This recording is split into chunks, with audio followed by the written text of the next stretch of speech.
हल्द्वानी में एक मोती धागे की दुकान है, जिसे पहाड़ के लोग मोती धागे की दुकान कहते हैं। पहाड़ की महिलाएं अक्सर अपनी ज़रूरत का सामान जैसे बुनाई के लिए सीकें, कुर्सियाँ, कुशन की लटकनें अक्सर उसी दुकान से लेती हैं। आज की कविता दो प्रेमियों के बारे में है, जिनके बीच ये मोती धागे की दुकान जुड़ी हुई है। किसी से बिछड़ने के बाद हम कैसे उन छोटी-छोटी चीज़ों से जुड़े रह जाते हैं, उसी के बारे में अनिल दा की ये रचना है।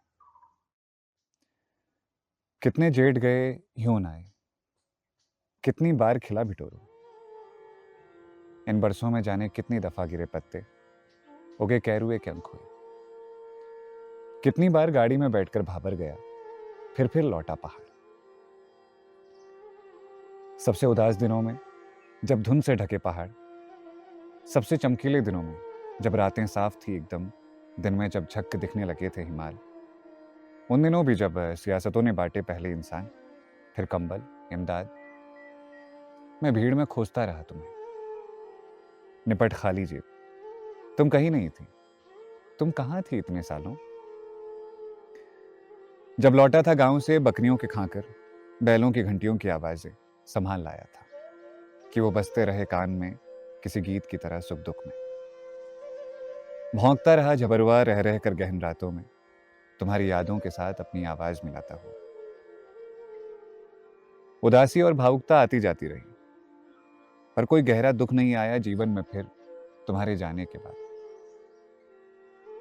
पहाड़ में मिलोगे, ये उम्मीद जाती रही है इन बरसों में। किसी मार्ट या मॉल में टकरा जाओगे तो क्या ही कह पाऊंगा।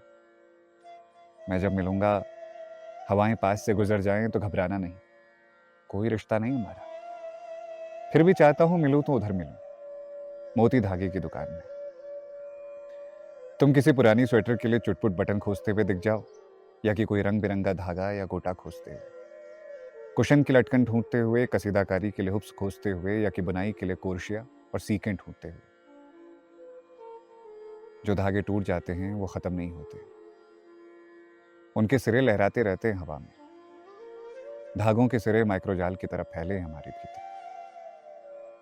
मामूली समझी जाने वाली जरूरी चीज में शुमार होगी अगर मोहब्बत, तो यकीन है मुझे तुम मार्ट या मॉल में नहीं, मोती धागे की दुकान में किसी न किसी दिन टकरा ही जाओगी।